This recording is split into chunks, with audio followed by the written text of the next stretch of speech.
প্রতিবাদী র্যালি পালন করছেন এবং একই সাথে ফিলিস্তিনিদের প্রতি সহমর্মিতা জানাচ্ছেন তারা। আমরা দেখেছি গাজায় ইসরায়েলি আগ্রাসনের শুরু থেকেই বাংলাদেশের মানুষ তার প্রতিবাদ জানিয়ে এসেছে এবং তারই ধারাবাহিকতায় যখন এই আগ্রাসনের মাত্রা বৃদ্ধি পেয়েছে, আপনি জানেন যে গাজায় ইতিমধ্যেই ইসরায়েলি আগ্রাসনে 60,000-এর বেশি মানুষ নিহত হয়েছেন, আরও অঙ্গহানি এবং বিভিন্নভাবে আহত মানুষের সংখ্যাও অনেক। কিন্তু তারপরে ইসরায়েল এই বর্বরতা থামছে না, যার প্রতিবাদে সারা বিশ্বের মানুষ একত্রিত হয়ে আজ যেই দিনটি ডেকেছেন ওয়ার্ল্ড ওয়াইড জেনারেল স্ট্রাইক, অর্থাৎ সারা বিশ্বব্যাপী নো স্কুল নো ওয়ার্ক এই শিরোনামে একটি ধর্মঘট সারা বিশ্বব্যাপী যারা গাজায় নিপীড়িত মানুষের উপরে যারা আস্থা রাখছেন তাদেরকে সাহস দিতে চাইছেন, তারা পালন করছেন সারা বিশ্বব্যাপী মানুষ এবং সবাই চাইছেন যে তার দেশের সরকার যেন গাজায় এই গণহত্যার প্রতিবাদ জানায় এবং বাংলাদেশের বিক্ষোভকারীরাও এটি জানিয়েছেন যে বাংলাদেশের সরকার যাতে এর বিরুদ্ধে কঠোর বার্তা দিয়ে থাকে।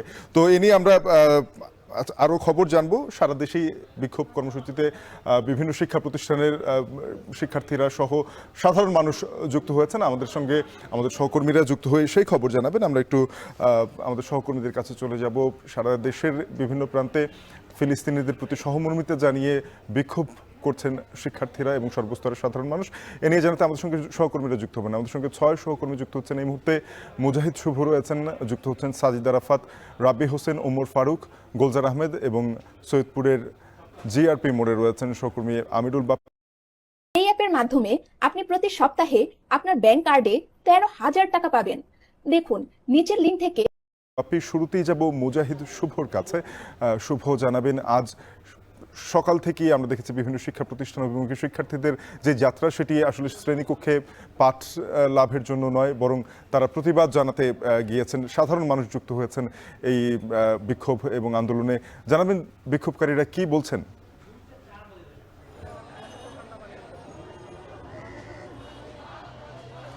শাফিন, আমরা সকাল 10টা থেকে দেখতে পাচ্ছি যে কেন্দ্রীয় শহীদ মিনার, টিএসসি চত্বর, রাজু ভাস্কর্যের পাদদেশ এবং শাহবাগ এই পুরো এলাকা জুড়ে শিক্ষার্থীরা জমায়েত হয়েছে এবং বিক্ষোভ সমাবেশ করছে। আপনি আমার পাশে যত শিক্ষার্থী দেখতে পাচ্ছেন তারা কিন্তু তাদের স্কুল, কলেজ, বিশ্ববিদ্যালয়ের ক্লাস উপেক্ষা করে, পরীক্ষা বর্জন করে তারা আসলে এখানে এসছেন।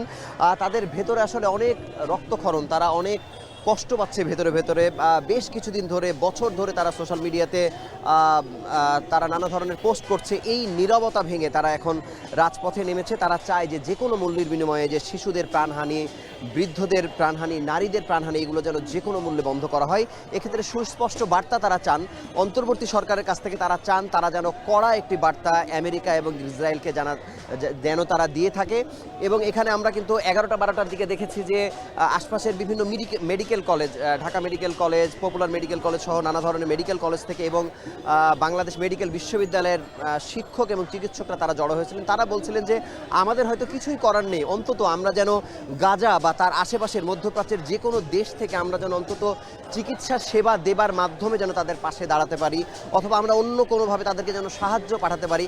কেউ কেউ তো অনেক বাড়িয়ে বলেছেন যে বাংলাদেশের সরকারিভাবে, সামরিকভাবেও কোনো সহায়তা তাদেরকে দেওয়া যায়। এটি আসলে সম্ভব নয়, এটি আসলে অন্যরকম একটি ব্যাপার। কিন্তু মানুষ তার আবেগের জায়গাতে আসলে অনেক ধরনের কথাই তারা আসলে বলছেন। এখানে আমরা দেখেছি যে একেবারে শিশু থেকে শুরু করে বিভিন্ন বয়সী মানুষ তারা আসছেন এবং তারা সকাল থেকে স্লোগান দিচ্ছেন we are Palestine, free free Palestine, এবং তাদের সবার হাতে আপনারা দেখতে পাচ্ছেন যে ফিলিস্তিনের প্ল্যাকার্ড। এবং এই অঞ্চলটি প্রত্যেকটি জায়গাতে আসলে বিক্ষোভ সেই সকাল থেকে আমরা আসলে দেখতে পাচ্ছি। এবং বলা যায় যে বাংলাদেশে এই প্রথম আমরা দেখলাম যে শিক্ষার্থীদেরকে এত একত্রিতভাবে একসঙ্গে জড়ো হওয়ার ব্যাপারটি, যেটি 1 বছর 4 মাসের মধ্যে আমরা সারা পৃথিবীতে বিভিন্ন নামি দামি বিশ্ববিদ্যালয়ে কিন্তু এই বিক্ষোভগুলো দেখেছি।